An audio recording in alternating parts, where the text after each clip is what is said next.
This is the Big Bad Boot. We're siblings who explore spooky and scary stories, urban legends, tall tales, and true crime, all located in this crazy state that's shaped like a boot. A podcast about the weird state you wish you were from. Hosted by the weird siblings you wish you had.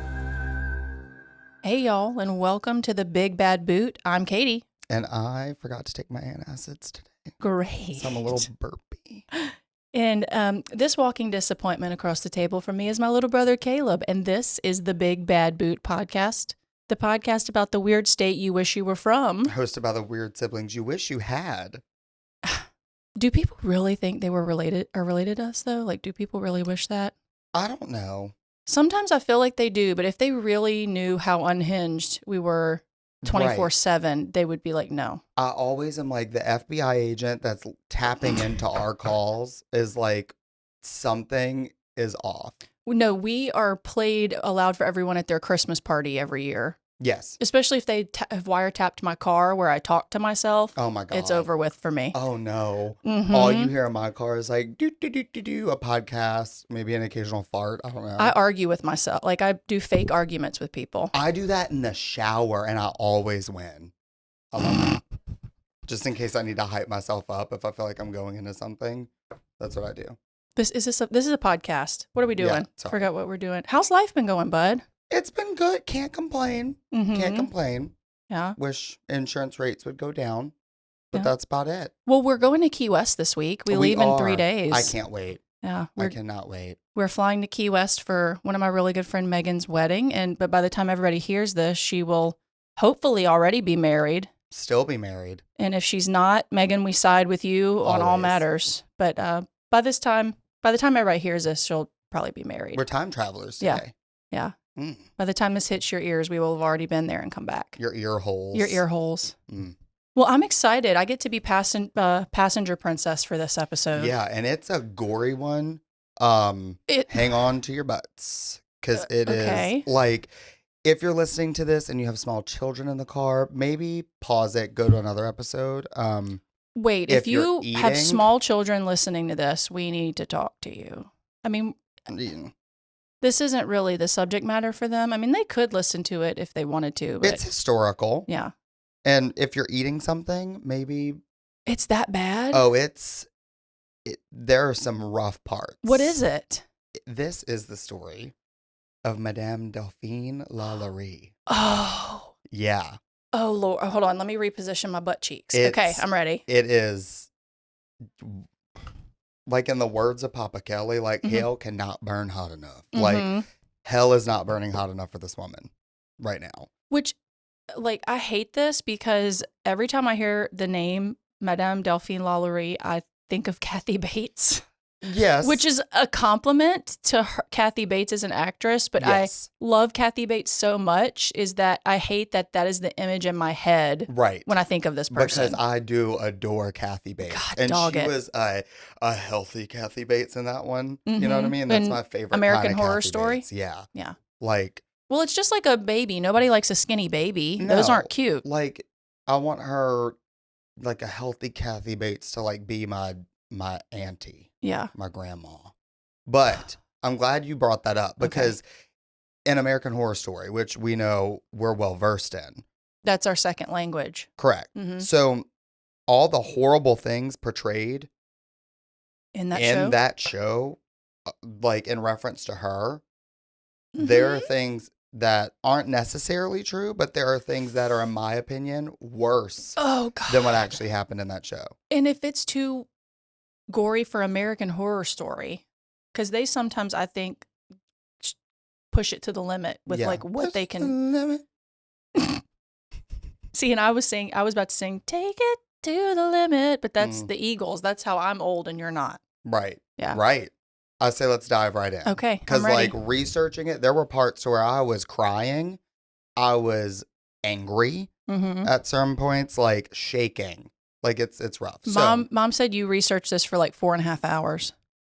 one of the days I was researching. Like, it's crazy. And this is also one that I feel like I could have drug out to be like part 1, 2, and 3.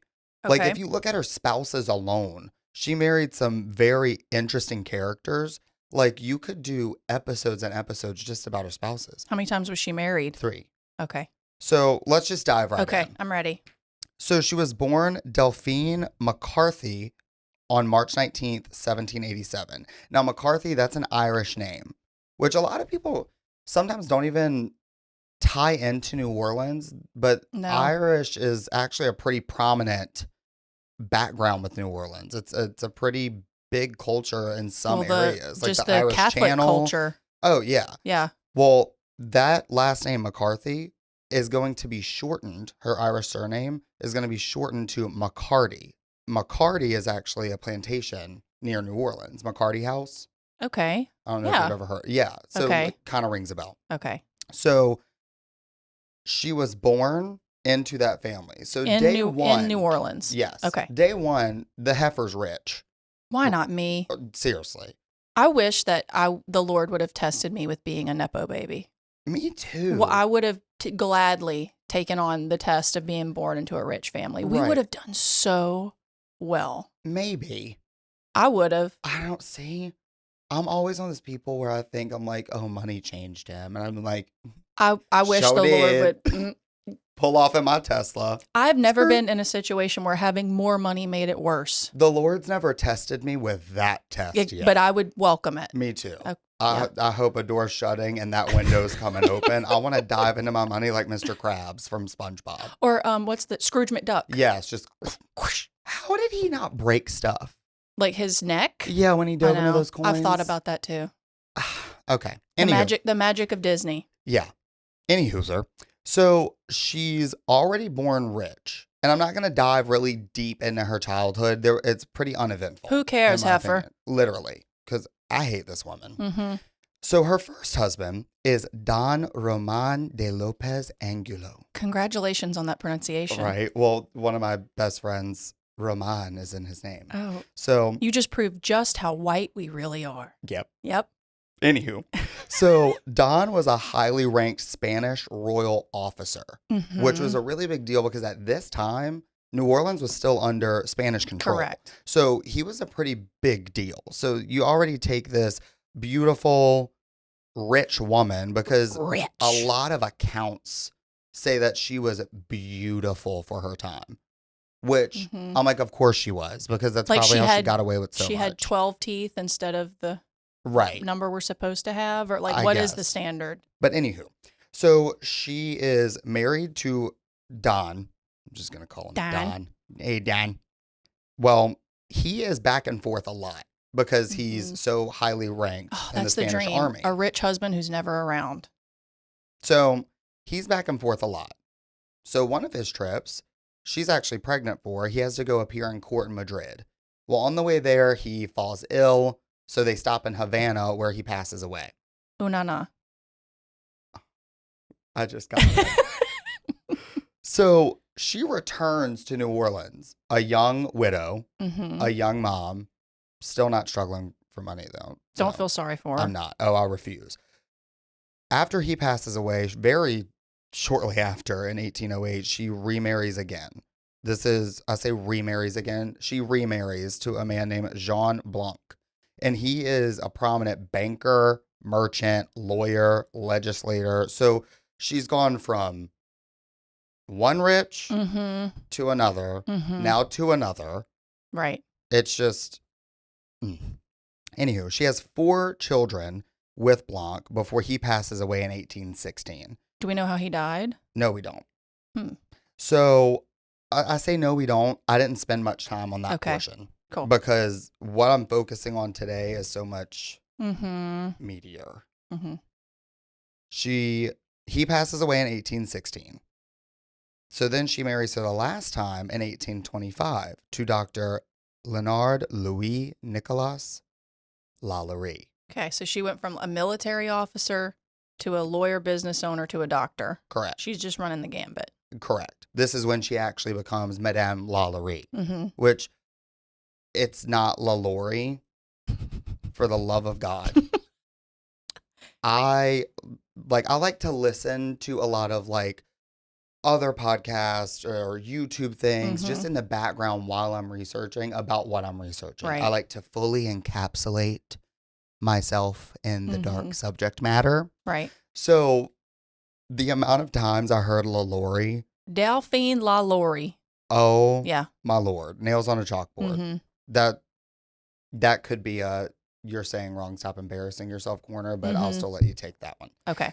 So Dr. LaLaurie, he's 15 years younger than her. Oh. Which nowadays I'm like, dang. Good for her, I guess. Cougar. Right. But back then, I don't know if it's really that big of a deal.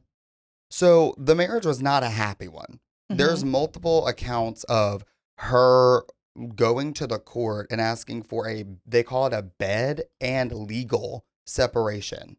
Okay. So like she's asking to be legally separated and not live with him at this point because she's accusing him of verbally abusing her, hitting her, blah, blah, blah, which is horrible.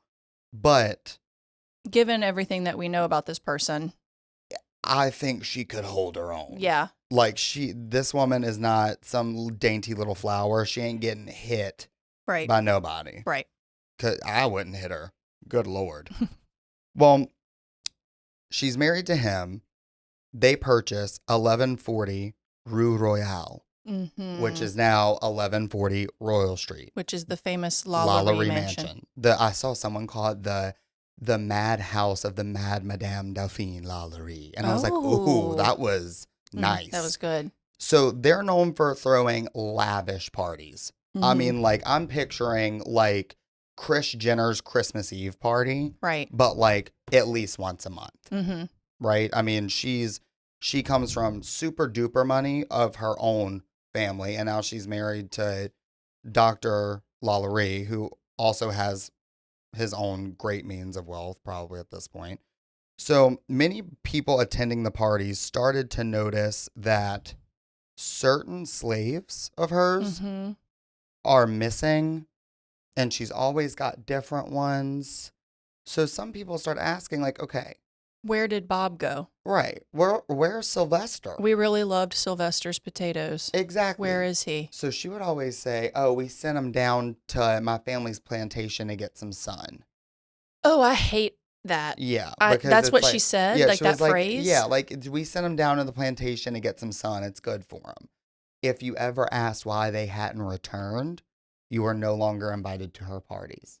She would kind of just like ex-nay you a little bit. So something is up. People are noticing. Neighbors, people who are attending the parties are noticing something's not right. They also notice that her slaves are a little extra malnourished and they look decades older than they actually are. And this is a time when, I mean, of course, in American history, this is a really hard time to talk about. Absolutely horrible. When, African people were enslaved. Yeah. But for the fact that other people who also owned other people were like, wait a minute, these disenfranchised people look extra disenfranchised. Exactly. That is really icky to even. It's horrible. Yeah. And this was also around the time of the Code Noir, which was the black law in New Orleans. Can you explain that a little bit? I'm not going to deep dive into it, but it's basically just a code of laws saying like you shouldn't do X, Y, and Z to your slaves. These are your punishments if it does happen. But like there were also laws that would govern the enslaved people. So like the way that you could discipline your slaves. Correct. Yeah. How to correctly treat your slaves. Ugh. It just, which if you ever deep dive into that, it'll infuriate you because like if a slave did something wrong, it was horrible consequences. If a slave owner did something wrong, it was like, we're going to give fine us a you. fine and you have to like lose X amount of slaves. Well, it's like the story that we've talked about before with the Myrtles plantation where somebody is caught eavesdropping and then they cut off your ear. Right. Yeah. That would never happen to a white person. Right. Then, which is horrible. Well, after they start noticing things like that, the malnourishment, blah, blah, blah, they start kind of word around townish, word on the grapevine, like blah, blah, blah. Things start circulating around her mistreatment, her torture, because people are also starting to notice that there's like shrieks in the night. Oh, no. And there's certain new, like, fresh dug dirt in the backyard that they can't explain. So she's already starting to get, like, kind of a reputation a little bit. So people are noticing, hey, we were at your house last week. We noticed that Bob and Sylvester weren't there. Correct. The people who were there, they're clearly starved or injured or hurt. And then I just looked in your backyard, and I know you're not planting tomato plants. Exactly. So why are there new, freshly ground, grave-looking holes? Right. Okay. So what really sparked that was the story of the 12-year-old enslaved girl named Leah. So, and this is true? Because I know we talk about a lot of things. This account is true. Oh, Lord. And and there are some things that when I really get into this, I will tell you, I'm not sure if this is true. This is an account, blah, blah, blah. This happened. Okay. The 12-year-old girl named Leah. So the story of how it happened is that she was brushing her mistress's hair and she hit a knot in her hair and immediately infuriated LaLaurie, and she immediately engaged in hitting her, chasing her. So the girl is running through the halls of the house being chased because it's a 12-year-old little girl. Right. Like, she didn't know any better. Exactly. So she's running away. Well, she gets to the end of the hallway and there's a window. So she looks back and sees Madame LaLaurie chasing her. So she, out of fear, jumps out the window and plummets to her death on the cobblestone streets outside. So she was on like a second story. Yes. Oh, God. And I'm glad you brought that up. Okay. She was on the second story because there's a lot of people that like to say it's the third story because today, if you go look at this mansion, it's 3 stories. And there's one window, like in the architecture, where a window clearly should be, and it's bricked up now. A lot of people like to say it's been bricked because that's the window that the enslaved girl jumped out of and blah, blah, blah. That's not true. This is one of those things where I think people took a story and kind of ran with it a little bit. So the house was only 2 stories during that time, which is something I think Ryan Murphy did very well with An American Horror Story, because if you notice in that, he didn't film at the LaLaurie mansion. He actually filmed at what would have looked like her mansion way back then. Oh, I didn't know that. It's a 2-story building. It's a 3-story building now, but that was added after the fire, which is another part of the story. Okay. So before people could see what actually happened, she orders more slaves to go get the girl's body, and she allegedly buries the little girl in an unmarked grave behind the house. Right. So, well, now I think it's time to go to the segment of our podcast called You're Embarrassing Yourself. You're pronouncing that wrong.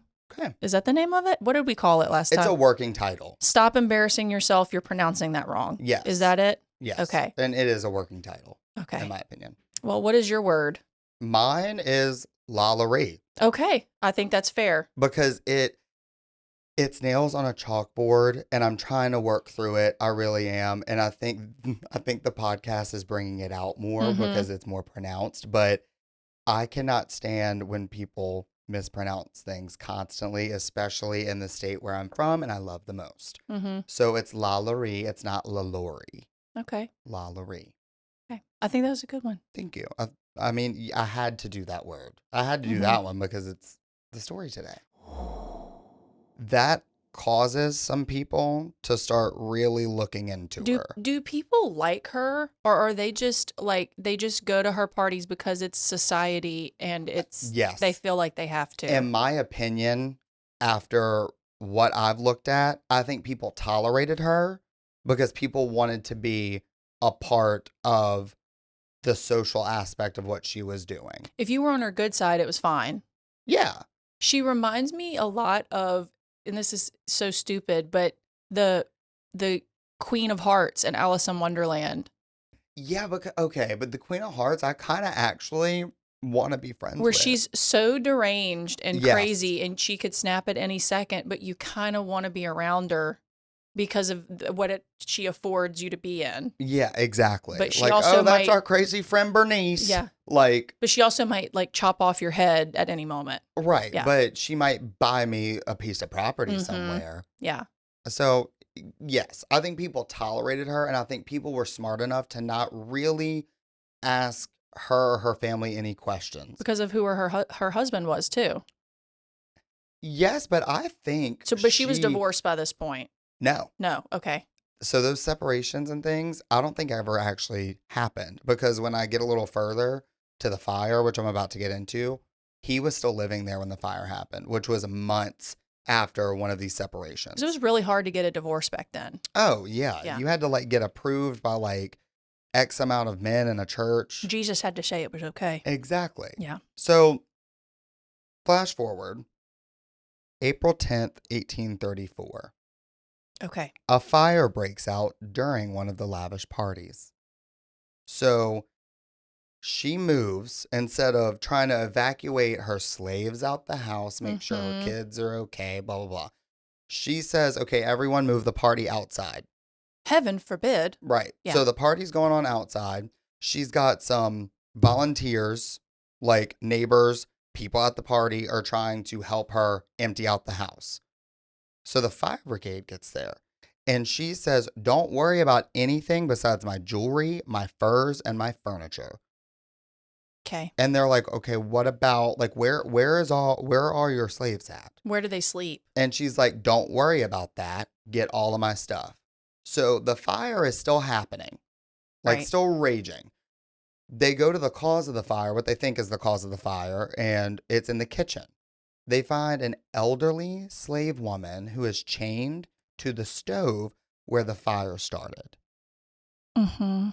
We're about to get into some gritties. I think that's why my vibe is so different today. I could tell you came in with like heaviness. It's like it's pretty dark. I have a thought, but go ahead, because I don't want to jump ahead of you. Okay, so this woman's elderly. They said she was like in her 70s, and she's chained to the stove. Mm-hmm. She's incapacitated at this point. But she's not dead. She's not dead. Okay. So they unchain her and get her out of the fire and like revive her and ask her what happened, because it's obvious that this is what started the fire. She said that a more favorable option than spending one more night in this house was to kill herself, kill all of her friends that were enslaved there, kill everyone that was in the house, because she said it would be better than spending one more night in this house of horrors. That was going to be my question. Was it intentional? Did this woman start it on purpose? 100%. Oh God. Okay. 100%. And they're like you can find news articles about this. Like, this is not lore. Yeah. This is not like that happened. Bless that lady's heart. Yeah. It gets worse. And so, I mean, you have to think about, like, to be in that mindset where you are the like, better option is to get. The best idea for me is to chain myself to a stove. No, she was chained. She was. Oh, so she was, because she was cooking. She was chained there by LaLaurie. She's like, I'm gonna start a grease fire, and this is a better option. Right. Oh, honey. Like, she didn't chain herself there to make sure she killed herself. She was chained there. I hate people. Me too. So once she's revived and they find that out, she directs them to a locked door that leads to the attic. This is where, if you're eating while you're listening to this, pause it, come back. Because this, which horrible. I think in American Horror Story, they portray this as a basement. And no, there's no places in Louisiana that have basements. I just want to, like, I know that's completely irrelevant. Was it portrayed as a basement? I feel like it was Maybe. portrayed, but we don't have basements here, people, for very obvious reasons. It would fill with water. Correct. But anyway, that was irrelevant. So this elderly woman says you need to go upstairs. There's a locked door that leads to the attic. There's more people. So fire is still going. Keep that in mind. So these people. And what's LaLaurie doing while this is happening? Just worrying about her? I'll get that. Okay. I'll get to that. Okay. So they go to this locked door. They break it down. This is where you need to hold on to your stomach a little bit. Like, I'm getting sweaty. They found one slave who was still alive, but his eyes have been gouged out. They can't tell when, but they had been gouged out and they were healed over. Oh, honey. And this all really happened? Yeah. There's like accounts of this? Yes. Oh, God. All right. One had his genitals removed. Mm-hmm. One slave had his mouth sewn shut, and they could tell where it was reopened and sewn shut again, reopened, and he was still alive. Mm-hmm. There's other dead people in the corner in different states of decay, but hadn't been moved. And another thing I wanted to say was the fire brigade that got there said the smell of death and decay overpowered the smell of smoke. So it's like it's rough. I'm glad people can't really see my face right now. But this is like an audio experience. Yeah, like this one is. I'm quite sweaty. Yeah. You look fine. Thanks. So there's another account of a man that was in one of her collars. So she would put a collar on. Oh, like a literal dog collar. Yes, I thought I thought that was like a euphemism for something. No, a literal collar. Put them on a collar with spikes and would slightly suspend them by their neck to where if you wanted to live, you had to stay on your tippy toes the whole time. That's like Saw. Because exactly. There are so many things that I was listening to when I was researching saying like, it's like Jigsaw. We're almost so desensitized to it now because of movies like Saw, but like this woman was really doing this to people. And like I'm not saying this isn't true. I'm just saying if one of these things is true that she's been accused of or that she did or whatever, hell cannot burn hot enough for this woman. Mm-hmm. Yeah. So is that part over? Man, is there more? Okay. There's a couple more. Okay. So, this one is so bad. So there was a man that had a hole in his head and his skull so big that parts of his brain were visible. There was reported to be a wooden spoon next to him because she would use it to poke and pry at his brain. Oh, honey. There was another slave that had the same wounds that had been opened and reshut and opened at the time he was found. The wound was open. There were live maggots in it. And then there was a count of a woman. Now, I don't know if you've heard of this one in the stories that we've heard, but have you ever heard of the ghost of the crab girl? No. At the mansion? No. Okay. Do I want to? So, I mean, it's not as gory as all the things I've said thus far. Okay. So there's a story which I couldn't actually pinpoint this. Like I couldn't get actual sites to say that this happened. This was more like I did a lot of research of like ghost tours in New Orleans and different I guess mediums. Yeah, which a lot of things that are on those tours we've learned you have to take with a grain of salt. Yeah, a lot of them can be embellished, but a lot of stuff is actually true. But there was a story that they called the Crab Girl, which apparently still haunts the mansion. And there was a very small cage. So Madame LaLaurie broke her arms and legs and replaced them. Like not replaced, but like reposition the bones where she could fit her into this cage and let her re-heal to where when she was out, all she could do was like walk around the ground like she was a crab. All right, let's move on. That was my last one. Okay, thanks. It was bad, right? It was hard. So while this is all being discovered, LaLaurie, right? I just had to take a big gulp of my drink. I hated all of that. It was bad. Okay. LaLaurie knows she's been had. So while all this is happening, she's already gotten in her carriage, made it to Lake Pontchartrain. Her. Me too. She crosses Lake Pontchartrain directly north and ends up in a town called Mandeville. Shut up. She came to the North Shore. Get out of here. Literally. We don't want you here. Right? I work in Mandeville. We don't want you here in Mandeville. She really went to Mandeville? I've never heard that before. She made it to Mandeville, where she later found passage to Paris, France, where she lived out the rest of her life in luxury. So, wait. So, nobody went after her? Nobody went... Nope. What happened to all these people that they found? Were they helped? There's not even like resolution? I dove into her story. Okay. Because I very quickly realized this was something I could spend weeks on or just dive into her and the horrible things she did and go from there. Okay. Because I don't think she's worth. I don't want to research her anymore. Yeah. She was a piece of garbage. Because, like, I think this was someone that I don't think events in her life caused her to do any of this. There are some people that I think are just born evil. Yeah. And I think that's her. Mm-hmm. Like, I think she was just born a devilish person, but she fled and she got away with it. Well, and what kills me yeah. is she lived out the rest of her life in luxury because she returned to New Orleans just once to sign a power of attorney form so her properties that she managed and owned could still keep running.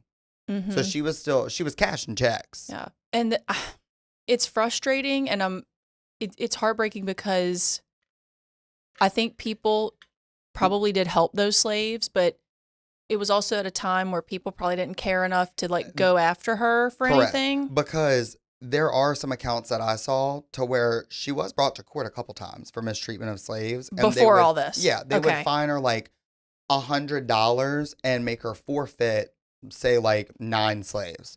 Which is a drop in the bucket to somebody that's that Correct. rich. She would have her extended family and friends at the McCarty plantation buy the slaves back and just bring them right back to her. Mm-hmm. It just goes to show, like, what being white and having money. Exactly. Because how that can make you evil. The Code Noir was le poo-poo. Like, it was worth nothing at that point. There were some things that said, like, she was killed in a wild boar accident when she was hunting in France. And I was like, let's dive into that. Mm-hmm. Like, I hope her that's being how she ripped died. to pieces by a boar. Sure. Wait. Is that why there's like a boar's head reference, like a pig? Isn't it an American Horror Story? Like there's somebody that wears a... Well, no, that was derived from another account because they were saying that she tried to turn one of her slaves into like a hybrid person, centaur or something, which there were a lot of accounts of her doing like sexual and mutilation experiments on these people, which is horrible, but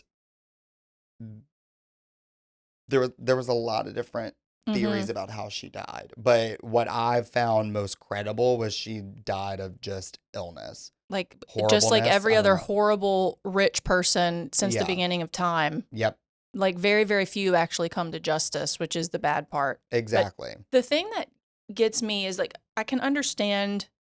I don't give people, like, a pass for being fascinated with this, but it's understandable that because it is so horrible, that this is why people still talk about it. And it's also a very huge part of, like, New Orleans tourism. It is. And one of my favorite sayings ever is if you do not talk about and learn about history, history will repeat itself. Yeah. And I think that's why I'm very fascinated in like pre-Civil War things. Mm-hmm. I'm also very fascinated with World War II and the Holocaust. And it's not because I like knowing horrible things. Right. It's because it's interesting that a person can be that terrible. And I think you should learn about it because you if can you don't help learn prevent about it. Exactly. Yeah.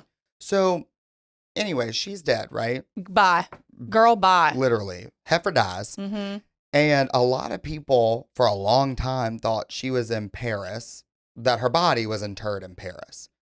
Well, there was a man, oh man, I didn't write his name down. He was the sexton of the St. Louis cemeteries in New Orleans. Oh, and it was in the 1930s. I was about to say something inappropriate. No. It was an actual job. Yes, okay. That was an actual I thought job. you were about to say he was voted the sexiest man alive of 1812 or something like that. I was like, oh, okay. Not this Catholic gentleman that was high up in the church enough to run cemeteries. He was not on the cover of GQ. Mm-hmm. Q. GQ. So he is going through, I think it was 1934 when he discovered it. So this was almost 100 years later. Yes. Okay. He's going through alley number 4 of St. Louis Cemetery number 1 and sees a plate that says like Madame LaLaurie née Delphine McCarty with her death date on it. So then he apparently is able to find all these records. She was exhumed January 7th of 1851 and sent back to New Orleans where her family interred her quietly in St. Louis Cemetery. Well, because that's a big thing in a lot of religions. If you're not part of that church, that religion, you're not being born there. Yeah. And like where people are buried is a very big deal. 100%. Like, they don't think that you can like pass on, and like in some religions, if you're not buried correctly or near the right people, or you can't go to the next realm. Right. And that is very prominent, especially in New Orleans, because there's stories of like Marie Laveau, to where she had to go to the church and fully denounce voodoo before so she could be buried. Exactly. Being buried is a huge thing in our culture too, which like Nicolas Cage, who the actor, his grave in New Orleans is like $1 million like pyramid looking thing. Guess and he's who not used even to dead own yet. the LaLaurie mansion and live in it for a few months? Shut up. Nicolas Cage. He's such a weirdo. I was on the fence if I wanted to add that or not, because I was just so focused on this woman. But yeah, he's an odd character. And it seems like he's got a fascination with New Orleans a little bit, because his tomb it's like a white pyramid. It literally looks like it's from like Harry Potter. It gives me Scientology vibes. Yeah. I don't know why. And he's not even dead yet. That's just like how big of a deal it is, where he was like, I have the money now to reserve this for when I do die. It's kind of a baller move. I love it. Well, you and I have talked about how I want to be buried all the time, which I have two extremes, because I also think that the business of death is kind of a scam, because we're dead. Who cares? Like, Calver, you're dead. Who cares? Calver, you're supposed to be dead. I either want, y'all pay attention, the bare minimum, like cremate me, roll me in the ditch in the backyard. I'm dead. It doesn't matter. Who cares? I'm not going to know the difference. Or I want the spooky, ooky, megalomookiest crypt that money can buy, where it's like there's a full-blown crypt with skeletons and hoods near the door. I want dry ice. I want motion-activated sound, where when you walk in to come visit me, because you will visit me, it'll be like, welcome, foolish mortals. And I'm like in a glass case, like Snow White. Ew. No, I'm opposite. I want to be in the ground, but when you walk up, I want like confetti to go up and like a little flag with my face on it. And it's like, ra-da-da-da-da-da. Woo! Yeah. Or like a video of me playing that's like, hey guys, surprise, it's not my sex tape. It's just me. You know what I mean? Like on Reno 911. Hey, this is my will. Surprise. Right. If you're here and you're this person, I never really liked you. Why are you here now? Well, yeah. Hopefully, I'm glad all of this is recorded so everyone knows our final wishes. Yep. But my last question. Okay. I saw recently on TikTok that the house is now for sale. It was on the market for 4 hours and sold for over $10.5 million in 4 hours. And I don't know if you went and looked at the listing. It is gorgeous. The house, it's a quintessential New Orleans home. That's what sucks about it. It is a pretty home. Oh, it's beautiful. It's absolutely beautiful. But like the rooms, like they have like multiple kitchens, a bar room, and like a billiard room. Do you know who bought it? I don't. Oh, I don't. But if you're listening, yeah, I'm sure. But it was on the market for 4 hours because it's been a lot. It's been a conservatory. It's been a highly renowned music school at one point. It fell into decay at one point and was almost like demolished. It's been a lot of different things, but I think there's a lot of people that would enjoy living in a haunted house, because I would. Yeah, you would too. I mean, we've talked about that many times. Yeah, so I mean, I think. But I don't know if I want to live there though, because I want much horrible. I want stuff my ghosts to be happy. I want like happy haunted mansion type ghosts. I don't want this. There's is nearly too much. Headless Nick. Like on Harry Potter. How can you be nearly headless? Yeah. Oh my neck. Oh, these old bones. Yeah. Well, that was the story of Madame Delphine LaLaurie. And I hope you didn't lose your lunch. I want it. First of all, great job. Thanks. It was terrible, but great job.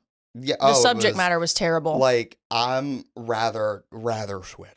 But this is one of those things where doing a podcast like this is one of the like heavy hitter stories, so to speak, that we would have to talk about at some point. Oh, yeah. You can't do a Louisiana podcast like ours without touching on this. Because we could have this could have been a series. And I think part of me just wanted to knock it. Just get it over with. Get it over with, Band-Aid rip. Get the juju away. Yeah. Well, there's one of my favorite podcasts, the last podcast on the left, which we listen to a lot. They did like 3 episodes on this. Yeah. And they were very much like, we hate this right now. Yes. We don't want to talk about it, but we kind of have to because they love New Orleans. Yeah. Which, guys, if you're listening, we're just going to keep doing that till it sticks. One day, somebody that we reference will be listening. Until I have Oprah? More than $47 in my bank account, I'm going to keep saying, are you listening? Hey. Whoever's listening, sponsor us. Speaking of Nicolas Cage, I want to go see the movie Long Legs. You talked about that yesterday. You don't want to go? I don't know. Michael won't go. It's supposedly like one of the best scary movies in the last like decade. Okay. It's all over TikTok. You're convincing me. They say it's not like a jump scary movie. It's like a slow burn. Okay, I would rather a slow burn. They say they've compared it. I heard somebody on TikTok compare it to the movie Seven, which is one of my favorite movies of all time. I like that. With Brad Pitt and Morgan Freeman and Kevin Spacey. It's like not jump scary. It's very slow burn. Yeah, like I want to like have to think about stuff. Make me scared with the plot. Don't make me scared because like Jim Bob's about to bust out the closet. Yeah, I really want to go see it. I'll pay for it if you go.